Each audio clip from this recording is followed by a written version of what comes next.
Jaylen Brown just signed a 5-year, $304 million contract. This is by far the biggest contract in NBA history, which, I mean, you think about it and it's not worth it at all. I mean, why would the Celtics sign him for this money? He doesn't even want to stay with the Celtics. Well, I'm going to be breaking down the details of the contract, what the future of Jaylen Brown is, and what the future of the Celtics is after this.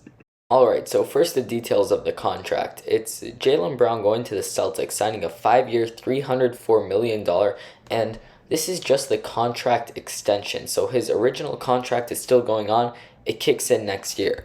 Now, the more niche stuff of the contract are hard to understand, but basically he has a trade kicker, meaning if he does get traded, he does lose some of that money, meaning that he might have a bit less motivation to be traded now. But a lot of people still want to see him gone, which brings up the question why.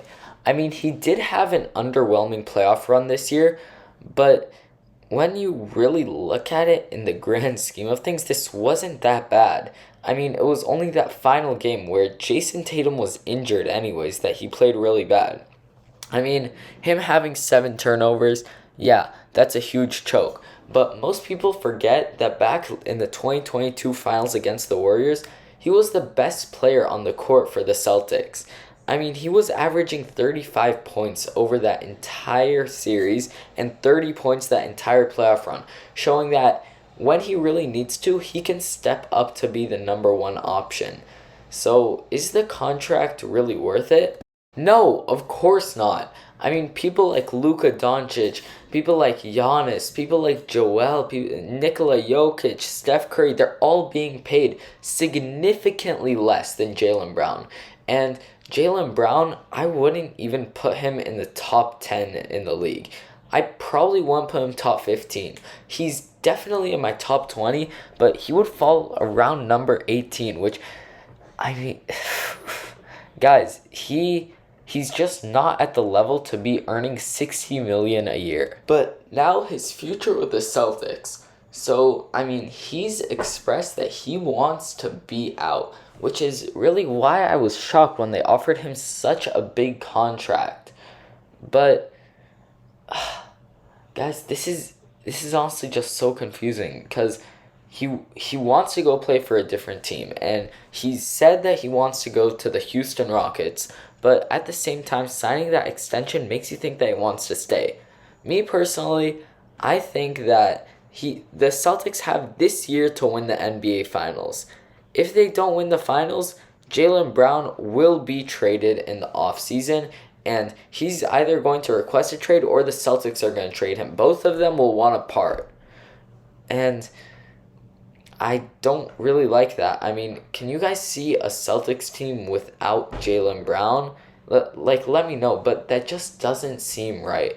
Now, here's a few more stats to really show how Jaylen Brown isn't that good of a player. So, he averaged 26.6 points per game this season, but his true shooting percentage was only 58%, which is really, really low compared to other players with a similar play style. And then his assist to turnover ratio is 1.18, which means for every 1.18 assists he had a turnover. This is absolutely horrible. To put it in perspective, a good playmaking guard would have something like, I don't know, maybe 3. And then at the top you have Monte Morris, who has 5.4 assists per turnover. I mean, even Kevon Looney has 4.3. And you just look down at this list, and there's so many players higher than him for this. It really shows you how bad his playmaking is. I mean, he's not even top 100 in the league. Isaiah Joe is above him. Troy Brown Jr. is above him. Like, who even are these players? Even players who are known to lose the ball a lot, like Luka Doncic, he's at 2.2. So this low assist to turnover ratio just shows you how he's an inconsistent player offensively, meaning that he cannot lead the team. But tell me what you guys think about this, because I think it's not worth it, but I can see the argument going both ways. And as always, I'm coming out with a new video every single day for the rest of the summer. I'll see you guys in the next one. Peace.